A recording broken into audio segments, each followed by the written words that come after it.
If you were to walk up to your crush, stare them straight in the eye, and casually ask, who are the top predators in the oceans and seas? Chances are, their answer would be sharks. After all, they've become the undisputed kings of the salty deep in popular culture. Sure, creatures like orcas, barracudas, and giant squids also inspire fear and awe. But when most people think of dominance beneath the waves, they think of jaws, sharp-toothed, sleek, and powerful. However, what most people don't realize is that sharks' reign as the apex predators of the ocean is actually a fairly recent chapter in Earth's history. Their rise to prominence only began after the end of the Mesozoic era, which saw the extinction of other terrifying marine nightmares like mosasaurs and pliosaurs. It's strange to think about, isn't it? Sharks weren't always the rulers of the seas. In fact, here's a twist. They already had their chance to dominate the oceans, and that was hundreds of millions of years ago, long before the dinosaurs even existed. This forgotten golden age of sharks stretches all the way back to the Carboniferous period, an era that unfolded between 358 and 298 million years ago. To put that into perspective, this was nearly 66 million years before dinosaurs took their first steps on Earth. During this time, sharks weren't just surviving, they were thriving. The oceans were their domain, teeming with more species of sharks than we see today. Nearly everything swimming in those ancient seas was a variation of what we would recognize as sharks. But here's the ironic part. Despite it being a golden age for these ancient predators, the Carboniferous period is more famously remembered for something entirely different. The gigantic insects, arthropods, and amphibians that flourished in the vast coal swamps of the time. These swamps stretched across the supercontinent of Pangaea, which was still in its infancy back then. Pangaea, for those unfamiliar, was an enormous landmass formed as the majority of Earth's continents merged together, covering a whopping 1/3 of the planet's surface. For comparison, the largest continent today, Asia, only accounts for about 8% of Earth's surface. Now, while the land was impressive in its sheer scale, the waters were even more extraordinary. As the continents began to unite, massive stretches of undisturbed ocean emerged, creating super oceans that dwarf anything we see today. The largest of these was the Panthalassic Ocean, a body of water so vast it covered more than half of the planet. To give you an idea of its enormity, if you were to hop on a modern-day commercial jet and attempt to fly across it, you'd need fuel for a trip lasting over 24 hours. That's right, an entire day in the air, and you still might not make it across. This ocean was so massive that it was practically the only major body of water on the planet. The other significant ocean at the time, the Paleotethys, was considerably smaller in comparison, partially enclosed by land and islands, though still enormous by today's standards.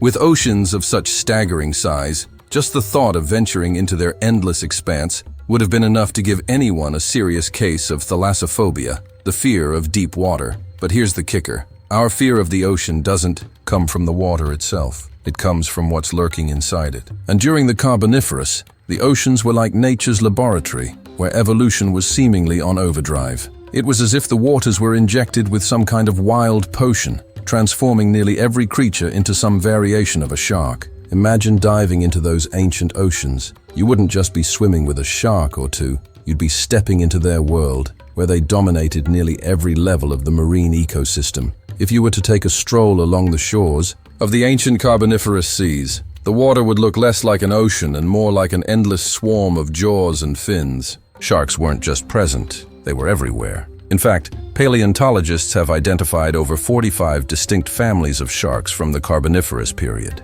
By comparison, modern oceans host only about 30 shark families at most, meaning there were roughly 35% more shark families in those ancient waters than there are today. But here's where it gets even crazier. The oceans and seas back then were far less crowded with life than the thriving, bustling marine ecosystems we know now. Today, there are about 800 marine families in total, but during the Carboniferous, that number was less than 500. To put this into perspective, sharks currently make up less than 4% of all marine families. However, in the Carboniferous, they dominated over 10% of the entire marine family count. To truly grasp how shark-infested those ancient waters were, imagine doubling the number of sharks in our oceans today. Let that sink in. Twice as many sharks, twice as many fins cutting through the waves. It would be absolute madness. But that's exactly what the Carboniferous oceans were like. a world ruled by sharks. What's even stranger is how one-sided this domination was.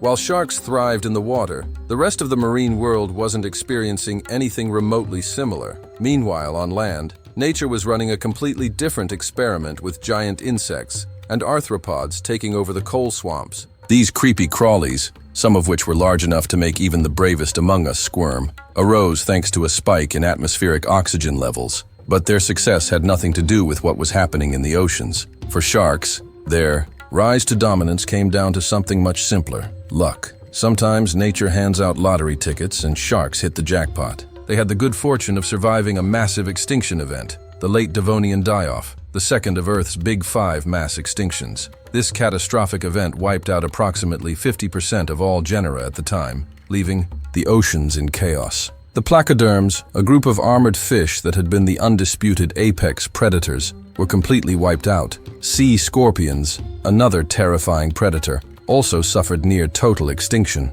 With the top spots in the food chain suddenly vacant, sharks were perfectly positioned to take over. What's even more fascinating is that sharks weren't newcomers to the scene. They had already been around for nearly 90 million years by the time of the Devonian extinction. However, up until then, they had been more like background players, never quite achieving the level of dominance they would later enjoy. But the extinction reshuffled the deck, and sharks were finally dealt a winning hand. In the aftermath, their numbers exploded, with species diversity increasing by an astonishing 350% in a relatively short span of time. The oceans turned into a literal shark fest. This period saw the rise of entirely new groups of sharks, along with significant evolutionary improvements to existing ones. Some sharks became larger than ever before, cementing their place as the ocean's giants. Others took on bizarre forms, pushing the boundaries of biological creativity. One group, however, managed to combine size and weirdness in the most spectacular way.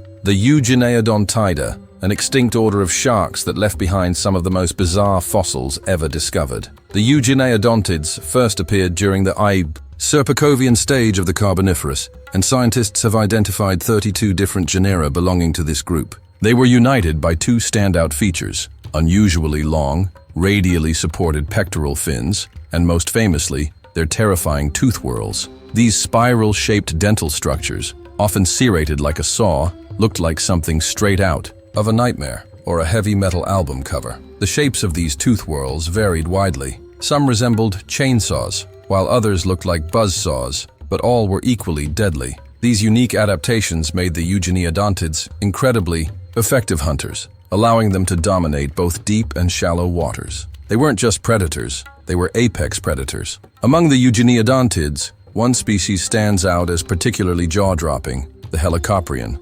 affectionately nicknamed the buzzsaw shark. Growing to lengths of over 6 meters, or 22 feet, roughly the size of today's largest great white sharks, helicoprion's tooth whorls could reach the length of a human arm. These whorls weren't just for show, they were formidable tools for slicing through prey. But here's the million-dollar question: how did they actually use those saw-like teeth? For years, scientists debated whether they were used for cutting, crushing, or something else entirely. The Adestus was not just a shark, it was an evolutionary masterpiece of terror. Picture this: a predator armed with a jaw that worked like a pair of giant scissors, slicing and dicing its prey with terrifying precision. According to some reconstructions, every single snap of its jaws generated a staggering 1,900 newtons of force. That's about 3 times the bite strength of a modern wolf. But as if that wasn't nightmarish enough, new research has unveiled an alternative and equally grim possibility for how this creature hunted. Instead of relying solely on its scissor-like jaws, Adestus and its relatives might have had an entirely different strategy. Imagine a shark thrashing its entire body up and down in violent motions, using its unique tooth structure to saw its prey into pieces. This gruesome sawing motion would have turned unlucky victims into shreds, leaving little chance for escape. So, whether its victims were chopped or shredded, the fate of anything that crossed paths with Adestus was bleak, to say the least. Now, let's talk about those victims, because paleontologists have recently expanded the list of creatures that fell prey to this apex predator. At first, scientists believed that Adestus mainly fed on soft-bodied creatures like jellyfish or perhaps shelled animals, but new evidence suggests it had a far more versatile menu, including fish and even other sharks. It wasn't a picky eater, which might explain its dominance during its time. Interestingly, Adestus was part of a bizarre family of sharks known as the Eugeniodontidae. This group included several close relatives like Helicampodus, Lystracanthus, and Protodestus. Although many of these relatives were much smaller, more comparable to modern reef sharks than to great whites, they all shared the same peculiar dentition, making them an odd yet fascinating bunch. However, even within the strange world of Carboniferous sharks, they weren't the weirdest. That title might go to another family in the same group, the Helicoprion. You may have heard of this infamous shark, often nicknamed the buzzsaw shark, because of its circular saw-like tooth arrangement. Instead of a typical jaw, it had a spiraling whirl of teeth on its lower jaw and a gummy upper jaw, a feature unique to this family. While Helicoprion itself didn't appear until much later, during the Permian period, its Carboniferous ancestors were no less interesting. These included genera like Agassizodus, Toxoprion, and Arpagotus, though our understanding of these early species remains limited. But hold on, there's one more creature from this family that deserves special attention, and it might just blow your mind. Enter Campyloporion, a true giant of its time. Superficially, it may have looked like its relatives, but its size was anything but ordinary. Fossil evidence, including massive teeth, suggests that this shark could reach lengths of 9 meters, or about 30 feet, putting it on par with modern whale sharks in terms of sheer size. Imagine swimming in the waters near what is now Russia, or the United States during the Carboniferous period, and coming face to face with this behemoth. It wasn't just large, it was the undisputed apex predator of its environment. But what did such a massive predator eat? That remains a topic of debate. Like Adestus, the exact function of its unique jaw structure is still unclear. Originally, scientists thought it was specialized for soft-bodied prey like squid or jellyfish. The idea was that it would use its buzzsaw-like teeth to snag these creatures and guide them down its throat with each closing motion of its jaw. However, recent research has opened up new possibilities. One intriguing hypothesis suggests that Campyloporion and its relatives may have been adept at cracking open-shelled cephalopods. When their tooth whorls made contact with a hard shell, they might have performed a deshelling action by retracting their jaws, peeling away the protective armor, and exposing the soft animal inside. If that wasn't impressive enough, another study calculated the potential bite force of some members of this family. The results were jaw-dropping. Up to 2,300 newtons of force combined with stress levels exceeding 50,000 pounds per square inch. This means that these sharks could easily slice through bony fish, smaller sharks, and pretty much anything else in their path. And remarkably, they didn't even need top teeth to pull it off. This sheer power and efficiency ensured that these ancient predators thrived in their ecosystems, dominating the oceans in a way that few creatures ever have. During the Permian period, descendants of these remarkable sharks continued to evolve and diversify, carving out distinct ecological niches. Among the most fascinating of these were two major families within the order Eugeneodontida, the Casseodontidae,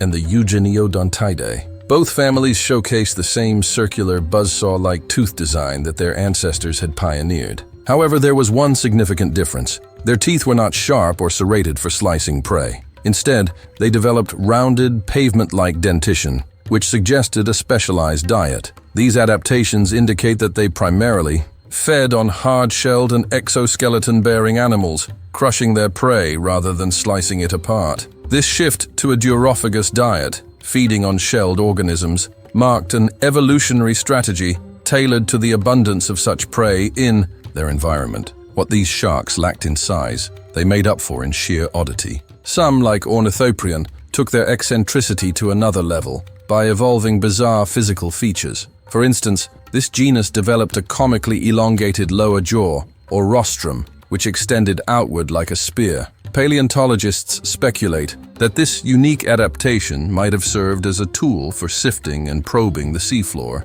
dislodging clams, bivalves, and other bottom-dwelling prey. It's an image that's almost whimsical. Imagine a shark with a built-in shovel, rummaging through the ocean floor in search of its next meal. Despite their often smaller sizes compared to other prehistoric sharks, members of these two families could be found in oceans all over the world. As a group, Eugeneodontida represented the very essence of Carboniferous marine life. They played critical roles in their ecosystems, balancing the food chain and contributing to the diversity of marine systems during this golden age of sharks. However, even as fearsome predators, they weren't always the top threats in the ocean. In fact, there were even more voracious groups of sharks prowling the seas at the same time. One such group, known as the Thalassophobia, was a force to be reckoned with. Unlike the odd-looking Hybodonts, these sharks bore a closer resemblance to modern-day sharks, although they still had some peculiarities of their own. For instance, instead of the reduced second dorsal fins seen in today's sharks, Thalassophobia had oversized dorsal fins. In some species, these secondary fins were even larger than the primary dorsal fins, a feature that may have served a practical purpose by reducing drag as they swam through the water. Alternatively, this adaptation might have helped support one of their most bizarre features, their built-in spines. While Hybodonts evolved to mimic chainsaws, Thalassophobia seemed determined to become cacti. Many members of this group developed large spines attached to the fronts of their dorsal fins, complete with sharp points and occasional thorns. These spines likely served as a natural defense mechanism, deterring would-be predators, even members of their own species, as these sharks were known to be highly aggressive and territorial. In shallow waters, where most of them lived, these spines gave them an edge in their role as ambush predators. Their behaviors and ecological niches were not unlike those of today's bull sharks, and their body sizes were also similar, with the most common species, Dracopristis, measuring around 2 meters or 6.5 feet in length. Some larger species reached lengths of up to 8 feet, making them formidable hunters in their environments. Although these sharks were dangerous predators, they were not designed for slicing their prey into shreds. Instead, their teeth were equipped for gripping and swallowing their meals whole. Thalassophobia had multi-cusped teeth, similar to those of modern sand sharks. These teeth allowed them to pierce their prey, holding it tightly until they could swallow it whole. So while an encounter with one of these sharks would certainly not be pleasant, it's somewhat comforting to know that their hunting strategy didn't involve dismembering their victims. For a time traveler hoping to survive the Carboniferous seas, this might seem like a small silver lining. However, any sense of safety vanished as soon as you ventured into deeper waters. Here, in the open ocean, you would have encountered the giants of the Thalassophobia, the largest and most fearsome members of this group. Sharks like Glycmanius and Thalassophobia were the Carboniferous Ocean's answer to modern great whites. With massive bodies and powerful jaws, they were the apex predators of their time, ruling the seas with ruthless efficiency. At their largest, some of these ancient sharks could have swallowed nearly anything that crossed their path. Adult specimens often reached an astounding 7 meters or 23 feet in length and weighed close to 3 tons. To put that into perspective, they were as heavy as a modern rhinoceros, but built for life in the ocean. And remarkably, there's evidence to suggest that some individuals grew even larger. A fossilized set of unusually large teeth from a Thalassophobia specimen suggests that it may have reached lengths of over 8.5 meters, or 28 feet. These numbers make it clear that these sharks weren't just big, they were absolutely colossal. Even more intimidating was the fact that their teeth, although not designed for slicing, were incredibly long. On average, they were larger than the teeth of today's great white sharks. Imagine being grabbed by a mouth armed with hundreds of dagger-like teeth, each as sharp as needles. Even if one of these sharks decided not to eat you but merely bit and released, the damage would be catastrophic. Picture the mouth of a modern sand tiger shark, but more than twice the size, with rows upon rows of teeth designed to pierce, grip, and destroy. A single encounter would be the stuff of nightmares. What's worse, the oceans of this time period were essentially a shark lover's, or perhaps a shark hater's fever dream. These massive Thalassophobia sharks weren't alone. They lived alongside other behemoths, including giant helicoprian species, which boasted their iconic, circular buzzsaw jaws. This abundance of massive sharks wasn't just a coincidence. It wasn't that being large was a trend, but rather that the prehistoric seas were so teeming with life and competition that certain species naturally evolved to enormous sizes. With such an abundance of marine resources, there were bound to be a few species that tipped the scales and became oceanic giants. But as astonishing as their size was, the prehistoric seas weren't done surprising us yet. The strangest sharks of all came from the order Simoriformes, a group that seemed to specialize in the bizarre. Unlike other sharks, the families within this order were often defined by their internal anatomy rather than their outward appearance. Some, like cladocellic, looked relatively normal and unremarkable, almost like a typical shark you might imagine today. Others, however, veered straight into the realm of the absurd. Enter the stethocanthids, a family of sharks that seemed to defy all logic. Their dorsal fins weren't just fins. They looked like someone had strapped a blacksmith's anvil onto their backs. These peculiar structures were wide, flat, and completely unlike anything seen in other sharks. And if you're wondering why on Earth a shark would evolve such a cumbersome feature, you're not alone. At first glance, these fins seem like more of a hindrance than a help. Their clunky shape would have caused immense drag, slowing the sharks down and making them awkward, sluggish swimmers. Adding insult to injury, stethocanthids also had large patches of spines covering both their dorsal fins and the tops of their heads. These spines would have added even more drag, making them even easier targets for faster predators. So why did these sharks bother with such ridiculous fins in the first place? The answer, it seems, lies in their role during mating. Fossil evidence has shown that these strange structures were only found on male specimens, leading paleontologists to conclude that they were likely used as part of courtship displays. In other words, these sharks sacrificed speed and agility for the chance to impress potential mates. As if their awkward dorsal fins weren't enough, stethocanthids also had quill-like protrusions attached to their pectoral fins, which stuck out backwards like overgrown feathers. These, too, slowed them down further, limiting them to a life spent mostly on the ocean floor. Their existence revolved around scavenging for slow-moving prey